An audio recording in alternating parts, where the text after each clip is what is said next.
tinokuchingamidzai kuchechi yeChrist Embassy yepamhepo yatinoita muchishona.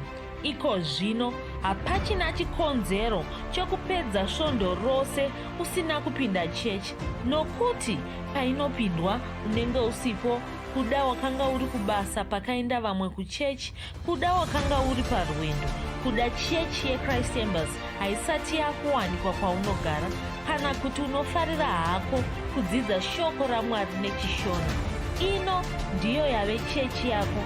Chipinda tinamati. Haleluya. Tinosangana zvakare panamato wedu weChrist Embassy watinoita pamhepo muchishona. Ndichivimba kuti makava nesvondo rakanaka, ndichivimba zvekare kuti makapinda papemberera kufa, kumuka kuvigwa nokumuka kwaJesu Kristu zvakanaka. Ndinovimba zvekare kuti muri kufamba nesu paminamato yatinoita, zvidzidzo zvatinoita, kutumirai. Haleluya. Azvinoda kuti makorokoto takapinda pamhemberero iyoyi yatinopemberera kufa, kuvigwa nokumuka kwaIshe Jesu Kristu. Haleluya. Chinhu chakanaka kuti tipote tichirangarira pamusoro pezvatakaitirwa naJesu pamuchinjikwa. Zvinhu zvavakatiitira pamuchinjikwa zvinhu zvakakosha, zvinhu zvakashandura upenyu hwedu. Kana uri muKristu iko zvino, kana uri mwana waMwari iko zvino, imhaka yezvakaitwa naJesu Kristu izvozvi. Shandiko yatinoona munyika iko zvino, nezvakanaka zvatinoona munyika iko zvino, imhaka yekufa, kuvigwa nokumuka kwaJesu Kristu. Haleluya. Asi kufa kwavo, kuvigwa kwavo nokumuka kwavo kunorevei? Nokuti vamwe havanzwisisi nemakei tichifanira tichipemberera uye tichirangarira zvinhu zvitatu izvozvo. Chimwe nechimwe chazvo chine zvachakatiitira. Chimwe nechimwe chazvo chine zvachakatiitira. Kufa kwaJesu ndiko kwakabvisa zvivi zvedu. Ndiko kwakabvisa zvivi zvedu. Ngaitinde kuna Johani yegumi neimwe chete. Johani yegumi neimwe chete. Toda kutarira pandima yemakumi mana nemanomwe.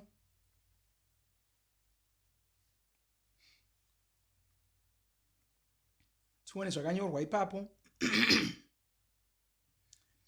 Kwanzi, saka mupiri mukuru akabva atorana navaFarisi ndokuunganidza makurukota ndokurangana vachiti, munhu uyu ari kuita minana yacho yakawanda, toita sei naye?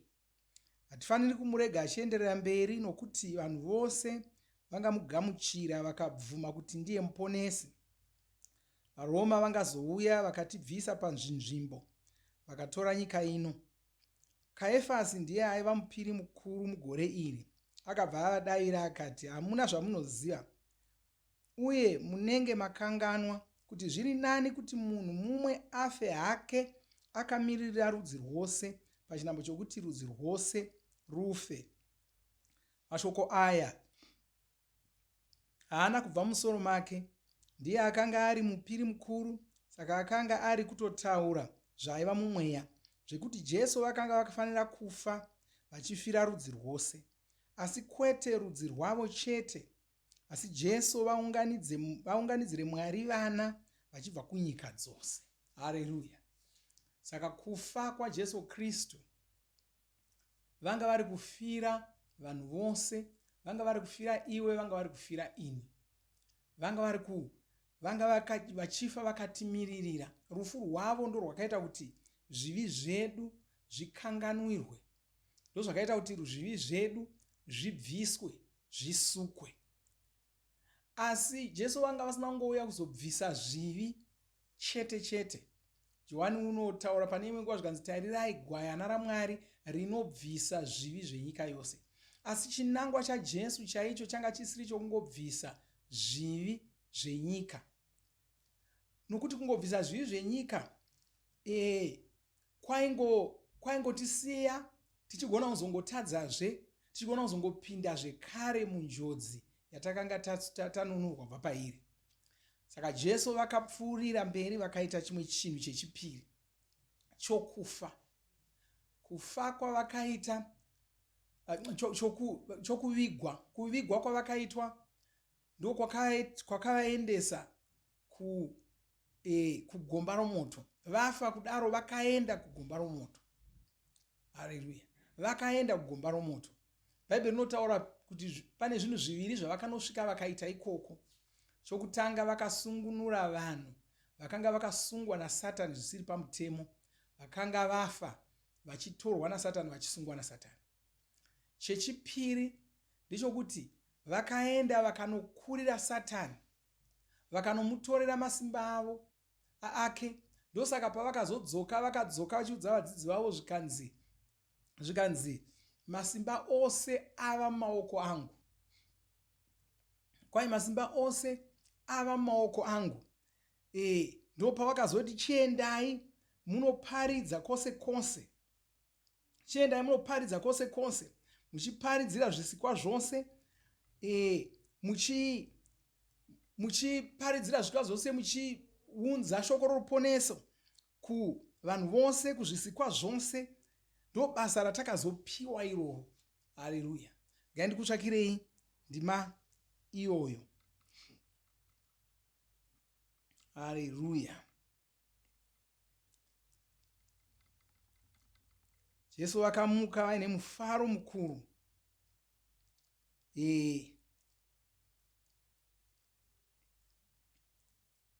Haleluya. Tozwana muna Johani chitsauko chemakumi maviri ndima 14. Kwai rakanga richiri zuva rekutanga resvondo iri. Madekanwa vadzidzi vakanga vakaungana vari mumba vakapfiga mikova nokuti vaitya vaJudha. Jesu vakabva vasvika, vakakaruka vangomira pakati pavo, vakati kwavari, ivai nerugare.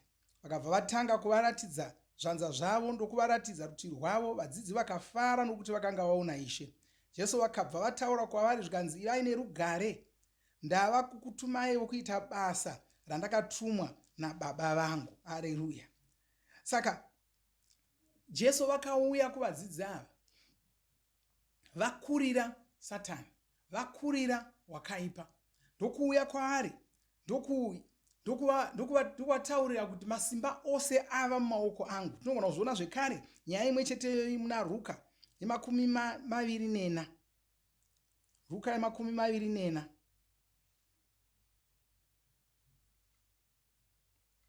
Haleluya. Ndima 33.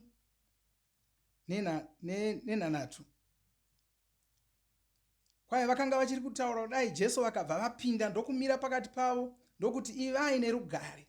Asi ivo vakavhunduka vakasha zvikuru, vakafunga kuti rakanga riri renje. Asi Jesu vakataura zvekare vakati, sei muri kuneseka? Sei muri kufunga zvakadero mwoyo? Tarirai zvanza zvangu, tarirai tsoka dzangu, muchaona kuti ndini, handisi renje. Renje mweya, harina nyama, harina mafupa, asi ini ndine nyama, ndine mafupa. Haleluya. Saka Jesu vakanga vakurira Satani. Tikatarira muna Vakorose tinotaurirwa zvavakaita chaizvo chaizvo. Ngatitarire muna Vakorose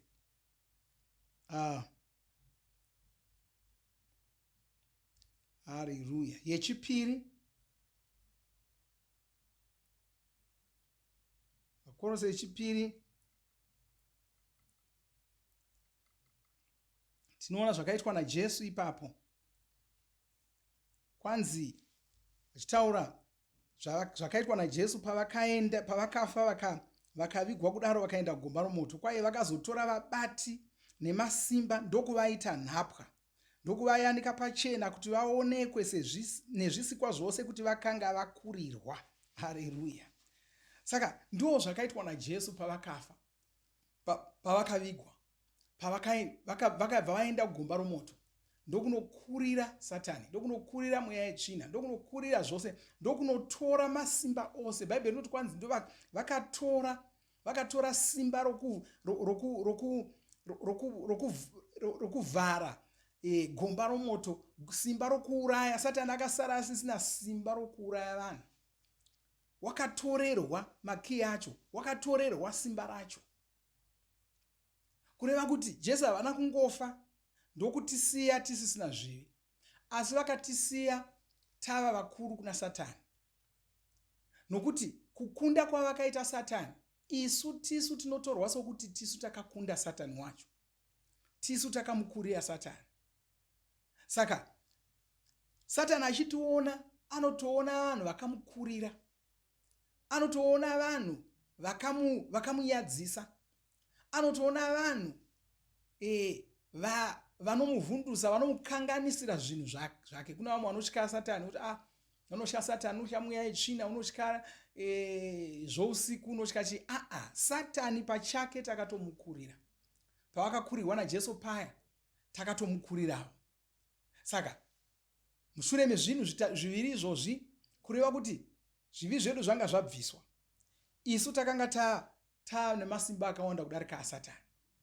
Asi Jesu havana kugumira ipapo, vakapfuurira zvekare,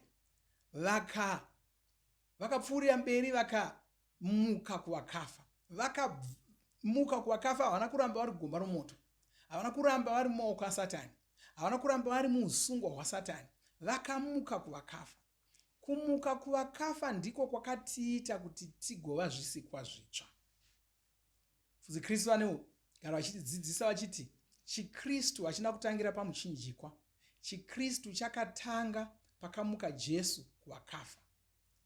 Kumuka kwavo kuvakafa ndiko kwakaita kuti zvigoneke kuti vanhu vagova vanhu verudzi rutsva. Nokuti Jesu pavakanga vachimuka kuvakafa, vanga vari kutozvarwa patsva, wanga munhu mutsva. Kuzvarwa kuita sei? Kuzvarwa kuuya kwemweya wemunhu panyika. Zvino Jesu vakanga vaurawa, ndokutovigwa, ndokuenda kugomba romoto, ndokuchizodzoka zvekare panyika. Mweya mutsva wakanga wakuuya panyika, vanga vazvarwa patsva. Haleluya! Ndo zvinotaura shoko raMwari, ndo zvinotaura Bhaibheri.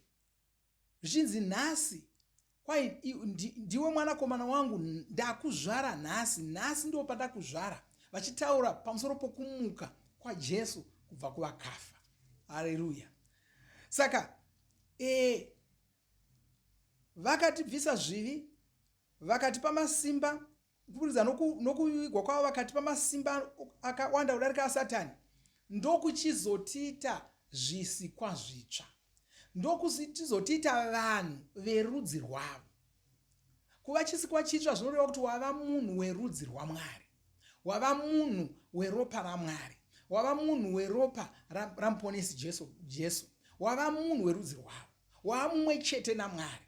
Munhu werudzi rwaMwari haarwari, munhu weropa raMwari haarwari, munhu weropa raMwari haakurirwi, munhu weropa raMwari haakundikani, munhu weropa raMwari haana chinomukanganisika panyika pano. Zvinhu zvenyika ino zvinomugwadaba, zvinomutya, nokuti munhu weropa raMwari. Saka ndosaka tichipemberera, tichifara. Ndosaka tichifara kuti Jesu vakafa, Jesu vakavigwa, uye Jesu vakamuka kuvakafa. Tinofarira izvozvo nokuti zvakatiita vana changamire muupenyu. Hapachina chaunofanira kutya iko zvino. Hapana chaunofanira, nokuti Satani wakakurirwa kumativi ese. Zvivi zvako zvaaifanira kushandisa kuti akubatirire nokukupomera nazvo zvakabviswa. Uye usatomboregera pfungwa inouya mauri ichida kuti uteso, kuti ichida kurangudza kuti uri mutadzi. Zvivi izvo zvakabviswa, zvabviswa, ndokubva wopuwa masimba akadarika aSatani. Saka Satani uyu haana simba rinoenzana nerako. Sezvisina kukwana, ndokubva woshandurwa rudzi, ukaitwa munhu werudzi rwevamwari. Saka pose pose pakasungwa neruwaya, hapana paanogona kupinda napo chero oda. Haleluya. Saka inyaya yatinofara pamusoro payo, inyaya yatinopemberera Mwari pamusoro payo, tichirumbidza Mwari pamusoro payo.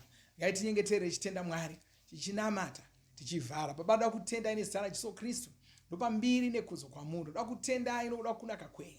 Ndoda kutendai nokuda kwaIshe Jesu Kristu, vakatifira pamuchinjikwa, vakavigwa, vakakurira Satani, vakatimiririra, vakatipa kukunda ikoko, vakashambadza kuti tisu takanga takunda Satani wacho, ndokubva vomuka kuvakafa, ndokumuka pamwe chete nesu. Iko zvino tava verudzi rwaMwari, tava veropa raMwari. Saka hazvichagoni kuti tirugware, hazvichagoni kuti tikundikane, hazvichagoni kuti tife.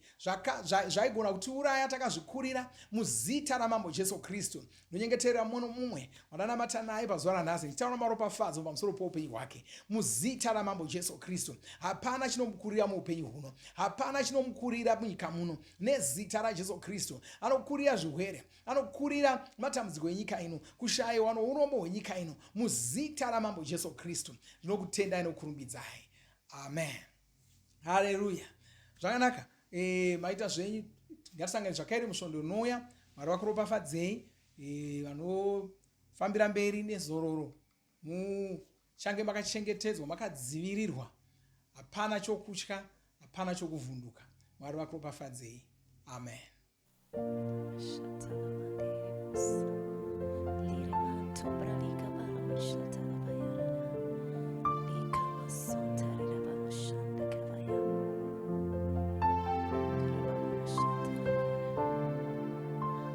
Zvose zvamanditira Ishe ndinotenda, mandita mukundi, hapana chandinotya, kundipa mufaro, kundipa rugare.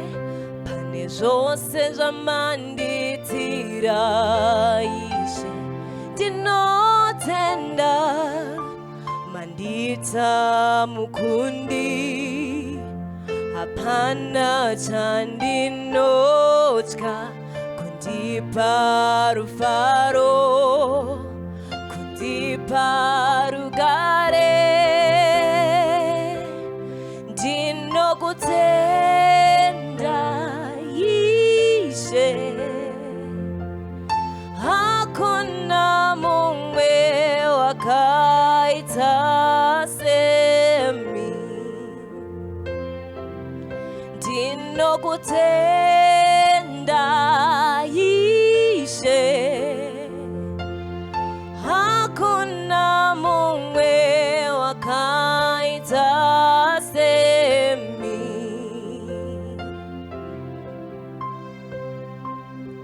Rudo rwenyu haruperi, munondikonera nguva dzose. Rudo rwenyu haruperi,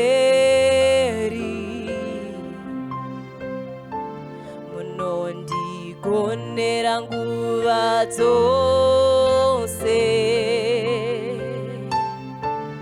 Rudo rwenyu haruperi,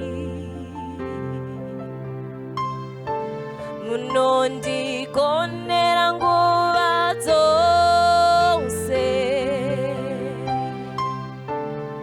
Rudo rwenyu haruperi, munondikonera nguva dzose. Ndinokutenda Ishe, hakuna mumwe wakaita semi. Ndinokutenda Ishe, hakuna mumwe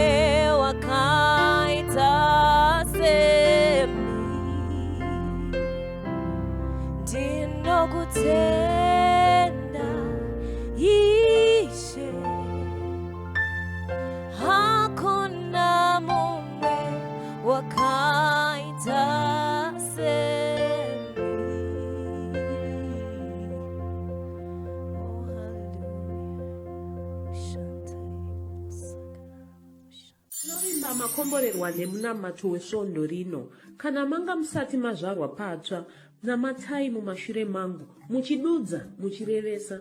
Taurai muchiti, Mwari vari kudenga, ndinouya kwamuri, ndinokoka Jesu, kuti vapinde mumwoyo mangu. Ndinokumbira kuti Jesu vatonge upenyu hwangu. Ndinopupura kuti Jesu ndivo vavaishe wangu.